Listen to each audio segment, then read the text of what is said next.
सुस्वागतम सुस्वागतम सुस्वागतम। अभिनव मानव विकास संस्था द्वारा संचलित श्री किशन सोमाणी विद्यालयात सुप्रसिद्ध बाल साहित्यकार श्री एकनाथजी आव्हाड सर, विद्यालयाचे मुख्याध्यापक, पर्यवेक्षक या सर्वांचं मी हार्दिक हार्दिक स्वागत करते।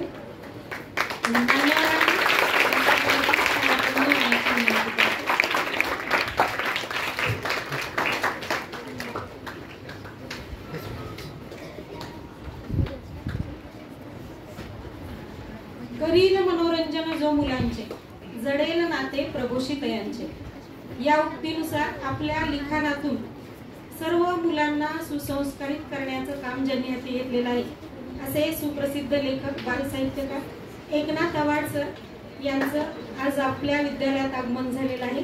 सर्वप्रथम मी शब्दसुमनांनी सरांचे हार्दिक स्वागत करते आणि यानंतर विद्यालयाचे मुख्याध्यापक सर श्री रमाकांतजी स्वामी सर यांना विनंती करते की सरांनी त्यांचा सत्कार करावा। बुके अतुल देऊळगावकर लिखित बोली लेजे संवाद एलकुंचवार सरांची या पुस्तक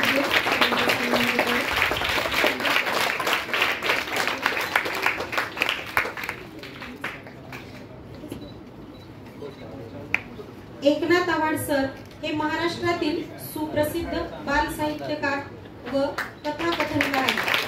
मुलांसाठी अनेक कथा, कविता, नाट्यछटा, चरित्र, काव्यकोडी यांचं लेखन करतात।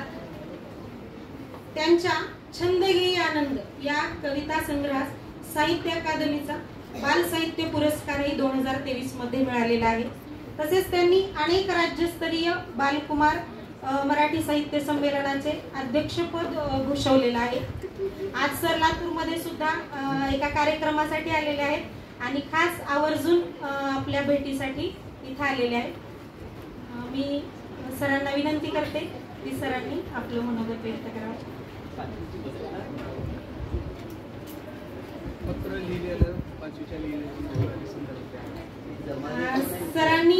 सरांसाठी आपण 5वीच्या विद्यार्थ्यांनी अनेक लेखक आणि साहित्यिकांना आपण पत्र लिहिलेली आहेत। त्यापैकी काही जणांनी आपण एकनाथ आव्हाड सरांनाही पत्र लिहिलेले आहेत। तर आपल्यातील आरोही जमाले हिने सरांना पत्र लिहिलेलं आहे। तर मी तिला व्यासपीठावरती येण्याची विनंती करते।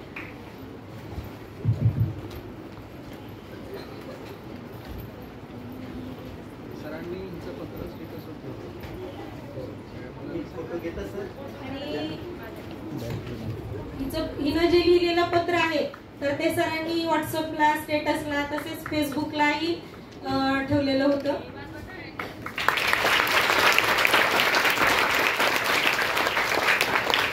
एवढ्या मोठ्या लेखकांनी, साहित्यिकांनी आपल्या विद्यार्थ्यांची दखल घेणं आणि त्यांचं कौतुक करणं ही आपल्यासाठी अतिशय अभिमानाचीच बाब आहे। मी सरांना विनंती करते की त्यांनी आम्हाला मार्गदर्शन करावं। नमस्ते। येतोय आवाज? मी शाळेच्या प्रांगणात प्रवेश केला आणि इतकं प्रसन्न वाटलं मला ना की म्हटलं ही शाळा एवढी प्रसन्न आहे, शाळेत ती मुलं ही हसरी फुलत असणार आहेत आणि ती किती प्रसन्नपणे आपलं स्वागत करतील। आणि खरंच तुमचे मुख्याध्यापक सर सुरुवातीला भेटले, त्याच्या आधी तुमचे चित्रकलेचे सर भेटले, ते मला या शाळेपर्यंत घेऊन आले। त्यानंतर मुख्याध्यापकांची खूप छान अगदी प्रसन्नपणे आमच्या छान शैक्षणिक गप्पा झाल्या आणि त्यानंतर आज तुम्हाला मुलांना भेटताना खरंच मनापासून आनंद होतोय। तुम्ही हसरी नाचरी, तुमचे ते हसरे चेहरे, नाचरे डोळे पाहून खरंच मजा आली।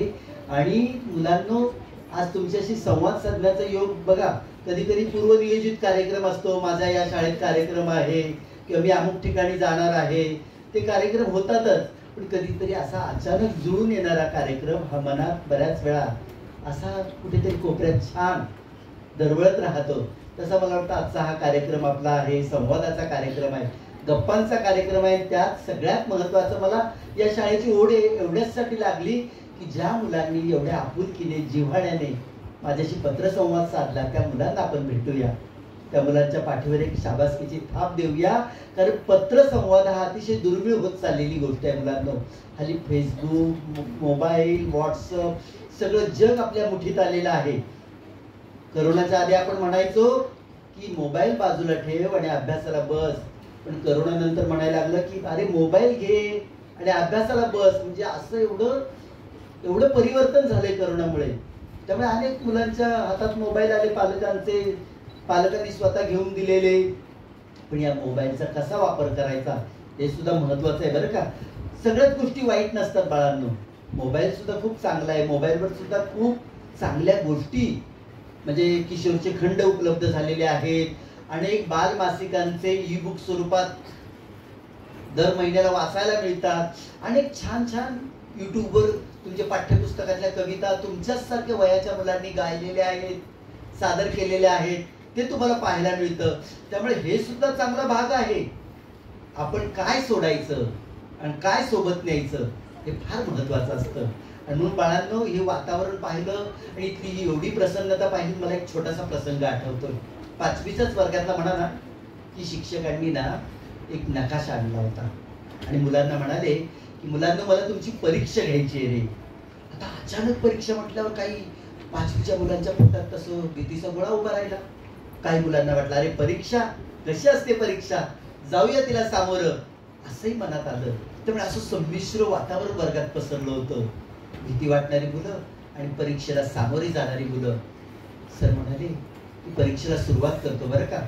पण मुलांच्या मनात आलं की अशा अचानक परीक्षा कुठली बरं असेल. तोंडी परीक्षा झाली, प्रिलियम परीक्षा झाली, सराव परीक्षा झाली, प्रयोग परीक्षा झाली, अचानक परीक्षा कुठली असणार आहे.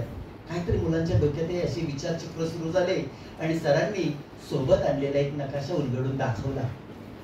तो मुलांना तो भारत देशाचा नकाशा होता. सरांनी तो नकाशा अगदी तोंडपाठ करून घेतला होता मुलांचा. त्यामुळे मुलांना वाटलं अरे या नकाशावर परीक्षा. सर एखादं राज्य विचारतील, एखादी राजधानी विचारतील, उत्तरेकडची 2 राज्य सांग, दक्षिणेकडचं एखादं राज्य सांग, असाच काहीतरी नकाशावर भौगोलिक प्रश्न असेल असं मुलांना वाटलं. पण झालं बोलतच. सरांनी ताट नकाशा धरला मुलांसमोर. तेवढ्यात एक राजू नावाचा उशिरा येणारा विद्यार्थी दारात उभा. तो म्हणाला सर वर्गात येऊ. सरांनी राजूला बसून घेतलं. पुन्हा परीक्षेचं आवाहन केलं. सरांनी काय केलं मुलांनो, त्या नकाशाचे तुकडे केले, टेबलावर ठेवले आणि मुलांना म्हणाले गटागटाने या आणि हा देशाचा नकाशा मला जोडून दाखवा. मुलांचा नकाशा पाठ होता. काही मुलं हुशार मुलांचा गट पुढे सरसावला. ते नकाशाचे तुकडे घेतले, एक एक तुकडा ती मुलं जोडायला लागली. पण पूर्ण नकाशा जोडल्यानंतर त्या हुशार मुलांच्या लक्षात आलं अरे आपण ज्या नकाशाचा अभ्यास करतो तो हा नकाशा मुळीच नाही. कुठेतरी काहीतरी चुकलंय, पण नेमकं काय चुकलंय ते त्या हुशार मुलांच्या लक्षात येईना. दुसरा गट आला. त्यांनी ते नकाशाचे तुकडे ताब्यात घेतले. ती मुलं नकाशा जोडायला लागली, पण त्यांनाही नकाशा जोडता आला नाही. असं करता करता दारातून उशीर आलेला राजू त्या मुलांना म्हणाला अरे मी प्रयत्न करून पाहू का. मुलांना लक्षात घ्या, राजू म्हणाला नाही मी नकाशा जोडून दाखवतो, द्या ते माझ्याकडे. राजू म्हणाला मी प्रयत्न करून पाहू का. तुम्ही लहान आहात तुम्ही, पण लक्षात ठेवा प्रयत्नात खूप मोठी ताकद असते बाळांनो. प्रयत्नाने आपण अशक्य गोष्ट सुद्धा शक्य करून दाखवू शकतो. असं म्हणतात की प्रयत्नामध्ये वाळवंटात नंदनवन फुलवण्याची सुद्धा ताकद असते. प्रयत्न वाळूचे कण रगडीतात तेलही गळे, हे उगीच सुवचन लिहून ठेवलं नाही. तो म्हणाला मला एकदा संधी तर द्या. काय म्हणाला, मला एकदा संधी तर द्या. मुलांना तुमच्या आयुष्यात संधी येत असते, कधी स्पर्धेच्या रूपाने, कधी परीक्षेच्या रूपाने, कधी आणखी कुठल्या तरी पद्धतीने. मग या संधीचं आपल्या परिश्रमाने कसं सोनं करायचं हे ज्याने त्याने ठरवायचं असतं. राजू म्हणाला एकदा संधी तर द्या. आणि मग त्या हुशार मुलांनी नकाशाचे तुकडे राजूकडे दिले आणि म्हणाले जिथे आम्ही एवढे अभ्यासात टक्के मिळवणारी मार्क मिळवणारी मुलं, जिथे आम्हाला नकाशा जोडता आला नाही, जिथे 50-60% मार्क मिळवणारा तू रे काय नकाशा जोडणार. राजू पुन्हा म्हणाला मी प्रयत्न करून पाहतो, तुम्ही मला एकदा संधी द्या. राजूने ते नकाशाचे तुकडे एक एक जोडायला सुरुवात केली. मुलांना लक्षात ठेवा, राजू नुसता नकाशा जोडत नव्हता, तर नकाशा जोडण्याच्या कामात तो आपला जीव ओतत होता, मनापासून करत होता. आणि कुठलीही गोष्ट जीव ओतून केली, मनापासून केली की यश त्याच्यापासून फार काळ दूर राहू शकत नाही. राजूच्या बाबतीत तेच झालं. जेमतेम 50-60% मार्क मिळवणाऱ्या राजूने देशाचा नकाशा तंतोतंत जोडला. कुठेही कसलीही छोटीशी सुद्धा चूक नाही. सगळ्या मुलांना आश्चर्य वाटलं. प्रत्येक मुलाच्या ओठावर एकच प्रश्न, राजू तू नकाशा कसा काय जोडलास रे? राजू तू नकाशा कसा काय जोडलास रे? मुलांनो, त्यावेळी राजूने जे काही उत्तर दिलं ते तुम्ही आम्ही सर्वांनीच हृदयाच्या कप्प्यात जपून ठेवण्यासारखं उत्तर दिलं. राजू म्हणाला, मी जेव्हा दारातून येत होतो तेव्हा नकाशाची मागची बाजू दिसली मला. नकाशाच्या मागच्या बाजूवर एका माणसाचं चित्र होतं. मी काय केलं, नकाशाच्या मागच्या बाजूचा माणूस जोडला, देश आपोआप जोडला गेला. माणूस जोडला, देश आपोआप जोडला गेला. बाळांनो, शिक्षणाचं खरं उद्दिष्ट हेच आहे, माणूस जोडण्याचं काम करणं. माणसाने माणसाशी माणसासारखं वागलं पाहिजे. अरे नाहीतर 8% तर किती जण मिळवतात, पुढे तर किती जण जातात, पण जे माणूस पण ज्याच्यामध्ये जागा ठेवतात ते आयुष्यात खऱ्या अर्थाने जगले असं म्हटलं जातं. म्हणून सतत माणूस पण म्हणजे काय रे? माणूस पण म्हणजे सगळ्याशी चांगलं वागणं. माणसाने माणसाशी माणसासारखं वागणं म्हणजेच माणूस पण जागा ठेवणं मुलांना. आणि शिक्षणातून हे साध्य झालं पाहिजे. शिक्षण म्हणजे नुसती वही पेन नाही बरं का. तुम्हाला वाटतं शिक्षण म्हणजे नुसतं वही पेन, अभ्यास, टक्के, मार्क, पुढे जाणं, वेगवेगळ्या स्पर्धांमध्ये टक्केवारी मिळवणं, एवढंच नाही. शिक्षण म्हणजे मनाला माणुसकीकडे नेण्याचा मार्ग. शिक्षण म्हणजे आपल्या शरीराला खऱ्याखुऱ्या श्रमाकडे नेण्याचा मार्ग. शिक्षण म्हणजे आपल्यातल्या बुद्धीला सत्याकडे नेण्याचा मार्ग. शिक्षणातून तुमच्या तशी जिद्द निर्माण झाली पाहिजे, काहीतरी केलं पाहिजे. अडचणी तर सगळ्यांच्याच वाट्याला येतात, पण त्या अडचणीतून आपण मार्ग काढला पाहिजे. अपयश तर अनेकांच्या वाट्याला येतात, पण या अपयशातून आपण पुढे गेलो पाहिजे, अशी जिद्द निर्माण झाली पाहिजे. मी एकदा असंच तुमच्यासारख्या मुलांना गोष्टी सांगायला आदिवासी पाड्यावर गेलो होतो. आणि तिथली एक मुलगी मला कार्यक्रम झाल्यावर भेटली आणि म्हणाली, सर मी आता रोज शाळेत येणार. म्हटलं म्हणजे तू येत नव्हती का शाळेत? म्हटली, सर माझ्या लहान भावाला परशाला सांभाळावं लागतं, वडील नाहीत ना मला, आई दिवसभर कामाला जाते, मग घरातली सगळी कामं माझ्यावरच पडतात. पण सर आता सगळी कामं करून पण मी येणार शाळेत. आणि सर म्हणाले आमचे, परशाला घेऊन ये शाळेत, त्याला आपण पहिलीच्या वर्गात बसू. पण मी आता येणार सर रोज शाळेत. आणि तुमच्या या गाणी गोष्टी तर माझा जीव फुलून गेलाय. मला खूप आनंद झाला की आपल्या कथा कवितेने एखाद्या मुलीमध्ये शिक्षणाची आस निर्माण झाली. आणि परतीच्या प्रवासात मी कविता लिहिली, आय मी रोज शाळेत जाईल.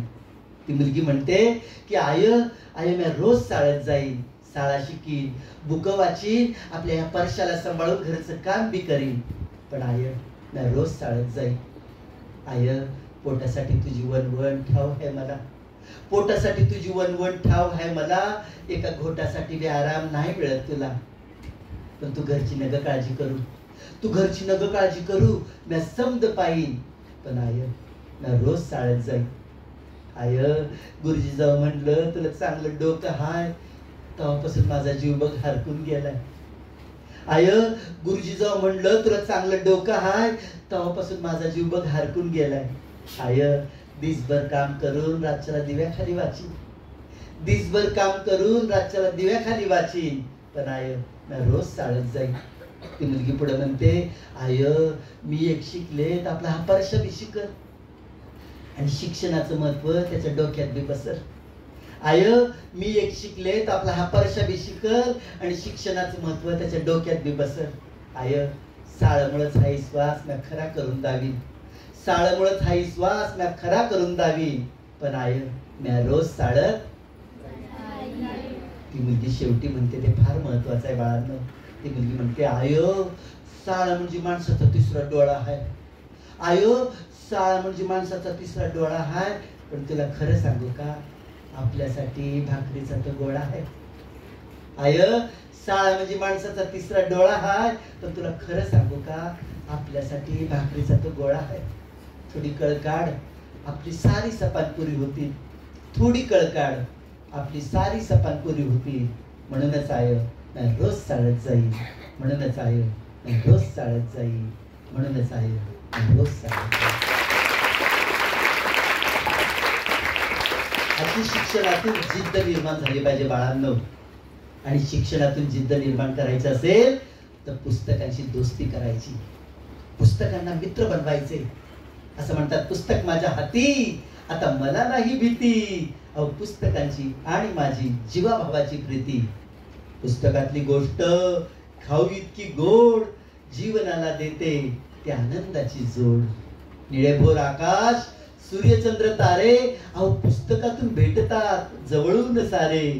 समजते उमजते विज्ञानाची किमया, पुस्तक जणू माझे एक अजबच दुनिया. पुस्तक करते माझ्यावरी आई परी माया, आणि मग पुस्तकांसोबत जातो मी जग फिराया. असा हा पुस्तक माझा मित्र सदा सर्व काळ हसरा. असा हा पुस्तक माझा मित्र सदा सर्व काळ हसरा. पुस्तकासारखा खराखुरा मित्र नाही दुसरा, पुस्तकासारखा खराखुरा मित्र नाही दुसरा. म्हणून मुलांनो, आयुष्यात मित्र तर बनवाच, मैत्री तर कराच, पण त्याआधी पुस्तकांची मैत्री करा. पुस्तकं तुम्हाला कधी एकटं सोडत नाही. पुस्तकं तुमच्या अडचणीतून पर्याय तुमच्या पुढे उभे करतात. पुस्तकं तुमची ज्ञानाची कवाडं उघडतात तुमच्यासाठी, आणि सगळ्यात महत्वाचं तुमच्या आनंदाची बाग फुलवतात. मग पुस्तकांची मैत्री करा, छान छान पुस्तकं वाचा. पाठ्यपुस्तकं तर आहेतच सोबत, पण त्याही पलीकडे जाऊन तो धडा कुठल्या लेखकाचा आहे, ती कविता कुठल्या कवीची आहे, त्या कवीची आणखी कोणती पुस्तकं असतील बरं, आपल्या ग्रंथालयात त्या पुस्तकांचा शोध घेऊया. त्या धडा ज्या लेखकाचा आहे त्या लेखकाची इतर पुस्तकांचा शोध घेऊया. अशी तुमची जिज्ञासू वृत्ती, चिकित्सक वृत्ती वाढली पाहिजे, आणि ही वृत्तीच तुम्हाला पुढे पुढे पुढे पुढे नेण्यासाठी प्रवृत्त करीत राहील. मुलांनो, मी खाली आलो आणि तुमच्या शाळेचं स्लोगन वाचलं की कला, क्रीडा, कविता, नाट्य, चित्र याला किती किती मोठं महत्व ही शाळा देते ते लक्षात आलं माझ्या. आणि खरं ते फार महत्वाचं आहे मुलांनो. आयुष्यामध्ये जशी पुस्तकांची मैत्री करा मी सांगतो, तसा एखादा छंद सुद्धा जोपासला पाहिजे बरं का. प्रत्येकाने आपल्या आवडीचा छंद जोपासला पाहिजे. मला चित्रकला छान येते तर मी छान चित्र काढेन, चित्रांचे आणि चित्रकला माझी अधिकाधिक समृद्ध करेन. मला चांगलं नृत्य करता येतं, मी त्या नृत्यात अधिक पारंगत होईल. मला छान गाता येतं, मी गाण्याच्या आणखी वेगवेगळ्या परीक्षा देईन. असं तुमच्या मनात कुठेतरी निर्माण झालं पाहिजे, जिद्द निर्माण झाली पाहिजे. कारण कला ही माणसाला आनंद तर देतेच, तर ती इतरांना आनंदित करते. एखादा मुलगा गातोय छान, तर त्याचं गाणं ऐकणाऱ्यांच्या सुद्धा माना आपसूक डोलायला लागतात. त्यांचे खाली पाहिलं तर त्यांच्या पाय सुद्धा ठेका धरायला सुरुवात करतं. म्हणून मुलांना एखादी छंद जोपासायचा बरं का. एक छोटासा प्रसंग सांगतो. एक नावाडी आणि एक असा पंडित वेगवेगळं शिक्षण घेतलेला एका बोटीने चाललेले असतात. तो नावाडी त्या पंडिताला त्या नदीच्या त्या तीरावर तो नेणार असतो, आणि तो नावाडी गप्पपणे आपला होडी चालवत असतो, त्याची नाव. आणि त्या पंडिताला काहीतरी हुक्की येते, आणि तो म्हणतो, काय रे बाबा, काय शाळा बिळा शिकलास का? तो नावाडी आता बिचारा घरी तो म्हणतो, नाही बा, मला कुठली आली शाळा. म्हणजे तुला काही गणित वगैरे येतं की नाही? गणित ते काय असतंय? गणित येत नाही? मग तू हिशोब कशी करतोस? म्हणजे मी बोटावर आकडेमोड करतो. म्हणे तुला गणित येत नाही? मग भूमिती तर येतच नसेल तुला? म्हणजे नाही. अरे अरे अरे अरे, तुझ्या आयुष्यातले 25%, तुझं आयुष्य 25% वाया गेलं म्हणायचं. म्हणजे थोडीशी बोट पुढे जाते. आणखी तो पंडित विचारतो, बरं तुला विज्ञान तरी येतं का? विज्ञान? नाही, मला काही विज्ञान येत नाही. अरे कोणत्या काळात जगतोस तू? म्हणजे तर तुझं आता 50% आयुष्य फुकट गेलं. आणखी पुढे गेल्यानंतर तो म्हणतो, तुला काही इतिहास, भूगोल हे काही विषय येतात की नाही? म्हणजे मला नाही येत ते सुद्धा. म्हणजे आता 75% आयुष्य तुझं फुकट गेलं. पुढे बोट चालली आणि तेवढ्यात असं वादळ उभं राहिलं, लाटा हेलकायला लागल्या, आणि ती बोट सुद्धा आता हेलकावी खायला लागली. तेव्हा तो नावाडी म्हणतो, तुम्हाला पोहता येतं का? तो म्हणतो, नाही. मग तुमचं तर आता 100% आयुष्य फुकट गेलं म्हणे. आणि तसंच होतं. ती बोटीतला तो नाव पंडित पडतो पाण्यात. शेवटी तो नावाडी त्याच्या बकोटीला धरून त्याला काठावर आणतो. थोडक्यात सांगायचं तर मुलांनो, त्या नावाड्याची पोहण्याची कला त्याला आयुष्यात तरून गेली आणि पंडिताला पोहता येत नाही. म्हणून आपल्याला आत्मसात केलेली कला कुठे कशी केव्हा उपयोगी पडेल ते सांगता येत नाही. म्हणून प्रत्येकाने एखादी छानशी कला जोपासायची, हे आजपासून मनाशी पक्क खुणगाट बाळगायची बरं का. आणखी महत्वाचं, ज्या शाळेत तुम्ही एवढ्या प्रसन्न वातावरणात तुम्ही शाळा शिकताय, पुढे मागे तुम्ही खूप मोठे व्हा. कोणीतरी नासामध्ये जाईल, कोणीतरी इंजिनियर होईल, कोणीतरी डॉक्टर होईल, कोणी परदेशात मोठ्या हुद्द्यावर काम करेल, पण आपल्या मायभूमीला, आपल्या शाळेला कधी विसरायचं नाही. ज्या शाळेने आपल्याला घडवलं, अशी ही माझी शाळा माझं प्रेमाने घडविते, अशी ही माझी शाळा माझं प्रेमाने घडविते, माझीच नव्याने मजला ती ओळख करून देते. आपण साधे असतो, पण ही शाळा तुमच्यातले कलागुण हेरते आणि तुम्हाला पैलू पाडते आणि तुमची एक नव्याने ओळख समाजापुढे निर्माण करते. पण या शाळेला कधी विसरायचं नाही. माझी ती 2 वेळांची एक कविता आहे की गावच्या एका घरात 2 वेळे होते, त्यांचे वागणे मात्र बरेच वेगळे होते. गावच्या एका घरात 2 वेळे होते, गवत कापण्याचे वेळे, त्यांचे वागणे मात्र बरेच वेगळे होते. एक वेळा कोपऱ्यात बसून गंजून गेला होता, तर दुसरा वेळा काम करून लखलख करीत होता. गंजलेल्या वेळा एकदा लखलखत्या वेळाला म्हणाला, गंजलेल्या वेळा एकदा लखलखत्या वेळाला म्हणाला, तू एवढं काम करतोस पण जाणीव आहे का मालकाला? धार लावण्यासाठी तुला दगडावर तो घासतो आणि सदा कदा कामामध्ये वापरत तुला असतो. अरे पण मी बघ कसा अगदी आरामात बसून राहील, तुझ्यासारखे कष्ट मुळीच मला नाही. आता लखलखत्या वेळा गंजलेल्या वेळाला म्हणाला, आता लखलखत्या वेळा गंजलेल्या वेळाला म्हणाला, अरे जीवन सार्थक करायचं तर उपयोगी पडावे जनाला. मी माझ्या कामाने लोकांच्या लक्षात राहील, मी माझ्या कामाने लोकांच्या लक्षात राहील, नुसते गंजून पडण्यापेक्षा चांगले करून जाईल, नुसते गंजून पडण्यापेक्षा चांगले करून जाईल. मुलांना चांगलं काहीतरी करता आलं पाहिजे. नुसतं कामाच्या वेळी लपणं, दडून बसणं, त्याच्यापेक्षा कामाच्या वेळी पुढे या. फार फार तर काय होईल, तुम्हाला त्याच्यात अपयश मिळेल, पण अपयश ही यशाची पहिली पायरी आहे. अपयशातूनही तुम्ही शिकत जा. आणि म्हणून जे जे हाती काम करा ते मनापासून करा, निष्ठेने करा, जिद्दीने करा, तुम्हाला त्या कामात नक्की यश मिळेल. आणि म्हणून मी नेहमी सांगतो मुलांना, तुम्हाला आयुष्यात यशस्वी व्हायचं आहे ना, तर रोज एक पदार्थ खायचा. कोणता? आईस्क्रीम. हो, रोज हा पदार्थ खायचा. पण हे आईस्क्रीम कोणतं? विरघळणारं नाही बरं का. या आईस्क्रीम मधले अक्षर बघा. आ म्हणजे आत्मविश्वास. आईस्क्रीम मधला ई म्हणजे इच्छाशक्ती. आईस्क्रीम मधला स म्हणजे सकारात्मक दृष्टिकोन. आईस्क्रीम मधला क्री म्हणजे क्रियाशीलता. आणि आईस्क्रीम मधला म म्हणजे महत्वाकांक्षा. असं आईस्क्रीम जर आयुष्यात खाल्लं तर तुम्ही कधीच हार मानणार नाही. आलेल्या गोष्टीत जरी पराजय आला तर त्याच्यातून चिकाटीने पुढे जा, कारण यश हे चिकाटीला चिकटलेलं असतं, लक्षात ठेवा. लागलो तुमच्या पुढच्या सगळ्या उपक्रमांना, या शाळेच्या सगळ्या उपक्रमांना, इथल्या शिक्षक बंधू भगिनींना मी मनापासून शुभेच्छा देतो. आज खूप सुंदर योग घडून आणला तुमच्या मुख्याध्यापक सरांनी, त्यांना धन्यवाद देतो. कारण माझं साहित्य तुम्हा मुलांमुळे फुलतं. मुलांनी मला जेव्हा एखाद्या मुलांशी मी गप्पा मारतो, संवाद साधतो, मला त्यातून कुठेतरी कवितेला, कथेला बीज मिळत जातं. गंमत तुम्हाला सांगतो, जून महिना सुरू झाला आणि माझ्या वर्गातली एक मुलगी पुढे आली आणि म्हणाली, अशी वही नाचवत आली. म्हटलं काय का तुला, मला वही दाखवायची आहे का? हो सर. म्हटलं काय लिहिलंस त्या वहीत? म्हणे सर मला ही वही आईने दिली आणि सुट्टीत आई कामवारीकडे जात होती आणि त्या कामवाल्या बाईने आईला वही दिली. म्हणे ही कोरी वही आहे, दे तुझ्या मुलीला. आणि आईने मला ही वही दिली आणि आई म्हणाली वहीत काय लिहिली? काय लिहिली म्हणजे तिला किती आनंद झाला. नाही तर हल्ली काय मुलांना म्हटलं जातं पालकांकडून, मोठ्या माणसांकडून, अरे हे करू नको, अरे ते करू नको, अरे इथे बसू नको, अरे तिथे बसू नको. ते मुलगा शेवटी वैतागून विचार करून काय करू, काय म्हणता सारखा सारखा अभ्यास करू. तो तरी बाबांना जमायला हवा ना. बाबांना तरी कुठे जमलं आमच्या. बाबा 2 वर्ष 8वीत, बरं ते जाऊ द्या. आता मी काय करू ते सांगा. सांस्कृतिकच्या तासाला जोरदार भोपाळी म्हटली, घनश्याम सुंदरा श्रीधरा अरुणोदय झाला.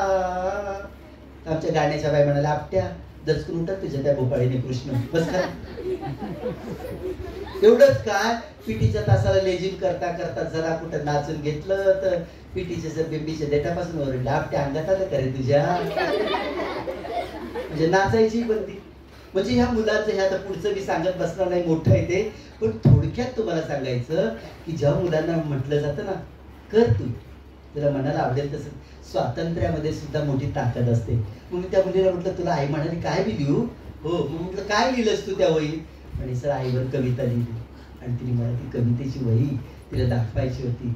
आणि मला किती आनंद झाला की त्या मुलीला आईने, त्या अशिक्षित निरक्षर असली तरी ती किती संज्ञान होती ती आई.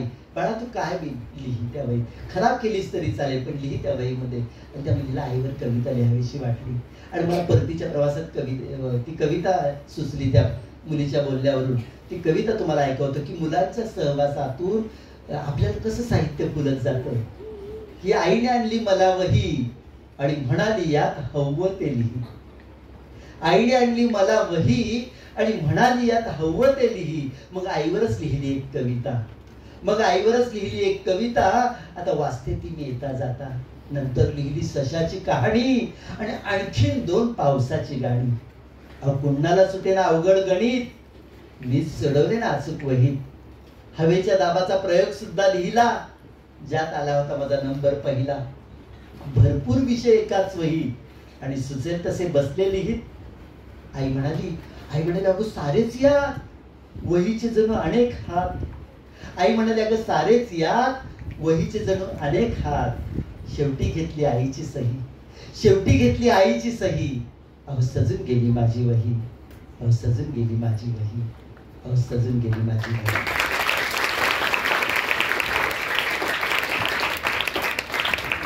आणि म्हणूनच मी इथून जाताना तुमच्याकडून सुद्धा भरभरून घेऊन जाणार आहे. तुमचे हसरे चेहरे, नाचरे डोळे, तुमचा उत्साह, तुमच्यातली ऊर्जा, शाळेतलं प्रसन्न वातावरण, तुमच्या मुख्याध्यापकांचं, सहकारी शिक्षकांचं अगत्यशील स्वागत करणं हे खूप खूप मनात कुठेतरी घर करून राहणार आहे. तुम्हाला मी मनापासून खूप शुभेच्छा देतो पुढील वाटचालीसाठी. खूप शिका, हसा, खेळा, नाचा आणि छान छान पुस्तकं वाचा असा मी तुम्हाला संदेश देतो. आणि जाता जाता एकच सांगतो, एका चित्रकाराच्या चित्रांचं प्रदर्शन भरलेलं होतं आणि प्रदर्शन पाहायला 5वीच्या वर्गातलीच मुलं आली होती. आणि त्यातल्या एका चुणचुणीत जमालेसारख्या मुलीने त्या चित्रकाराला प्रश्न केला, म्हणे काका तुमचे चित्र खूप सुंदर आहे तो, पण त्याहून सुंदर काय आहे माहिती आहे का काका?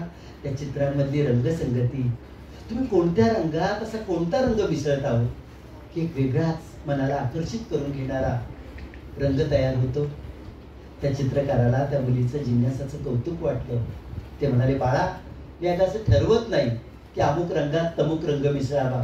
मी कोणत्याही रंगात कोणताही रंग मिसळतो, पण त्या रंगात माझा अंतरंग मिसळतो. कारण कोणतंही चित्र हे बाह्य रंगामुळे कधीच सुंदर होत नाही. मुलांनो, तुम्ही हाती घेतलेल्या प्रत्येक कामात तुमचा अंतरंग मिसळून तर पहा. तुमचं काम इंद्रधनुष्यासारखं नक्की फुलून येईल. तुम्ही हाती घेतलेल्या कामात तुम्हाला यश लाभावं अशा मी मनापासून शुभेच्छा देतो आणि इथेच थांबतो. धन्यवाद.